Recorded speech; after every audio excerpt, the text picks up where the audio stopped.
अब हम कुछ क्रिया विशेषण पदों का परिचय देखिए कि उसका किस प्रकार से पद परिचय देना है।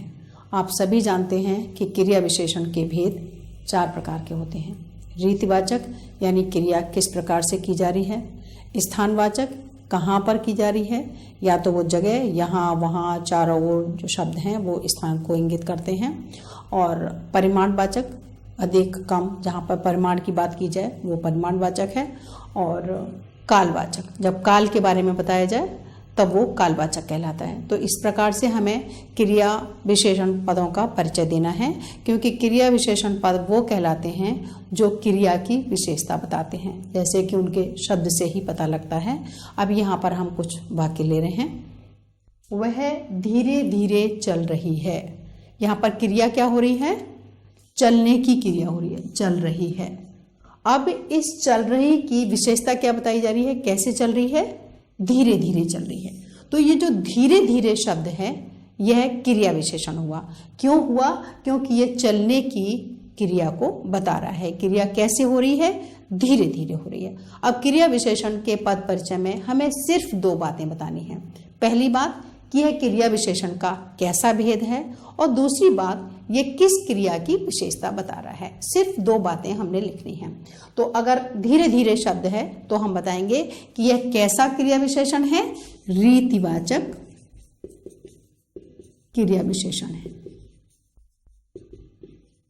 और किसकी विशेषता बता रहा है, चलने की विशेषता बता रहा है। तो हम उसको बताएंगे कि ये चलने की विशेषता बता रहा है। क्यों विशेषता बता रहा है कि धीरे धीरे चल रही है। तो ये क्या हुआ, रीति मीन्स ढंग, उसका ढंग बता रहा है कि कैसे चल रही है, धीरे धीरे चल रही है। सिर्फ हमने जब इस पद का परिचय देना है तो 2 बातें बतानी है कि वो क्रिया विशेषण का कौन सा भेद है और वो किस क्रिया की विशेषता बता रहा है। दूसरा वाक्य ले ले। तुम अभी आए हो। क्या क्रिया है, आने की क्रिया है। कब आए हो, अभी आए हो। अभी समय की बात की जा रही है, काल की बात की जा रही है। अगर हमें अभी का परिचय करना है, पद परिचय देना है, तो क्या लिखेंगे हम, ये कौन सा क्रिया विशेषण हुआ, कालवाचक क्रिया विशेषण। तो सबसे पहले कालवाचक क्रिया विशेषण, और क्या है, किसकी विशेषता बता रहा है, आने की विशेषता बता रहा है। तो आने की, जो आना क्रिया है आने की विशेषता बता रहा है, और जब क्रिया की विशेषता बताएगा तभी वह क्रिया विशेषण कहलाएगा। तीसरा वाक्य लें। वह यहाँ पर रहता है। कहाँ रहता है, रहना क्रिया हुई। अब रहता है, कहाँ रहता है, यहाँ। यहाँ ये स्थान को बता रहा है। तो अगर यहाँ का हमने परिचय देना है तो क्या लिखेंगे, स्थानवाचक क्रिया विशेषण। और किसकी विशेषता बता रहा है, रहने की। कहाँ रहता है, यहाँ रहता है।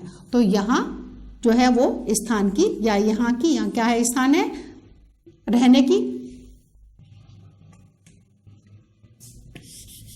यहाँ स्थान हुआ और विशेषता क्या हुई, क्रिया क्या हुई, रहना। तो रहने की विशेषता बता रहा है कि वो यहाँ पर रहता है। तो हमें सिर्फ 2 बातें बतानी है। पहली बात क्रिया विशेषण का भेद क्या है, और दूसरी बात कि ये कौन सी क्रिया की विशेषता बता रहा है। चौथा वाक्य ले लें। कम खाना चाहिए।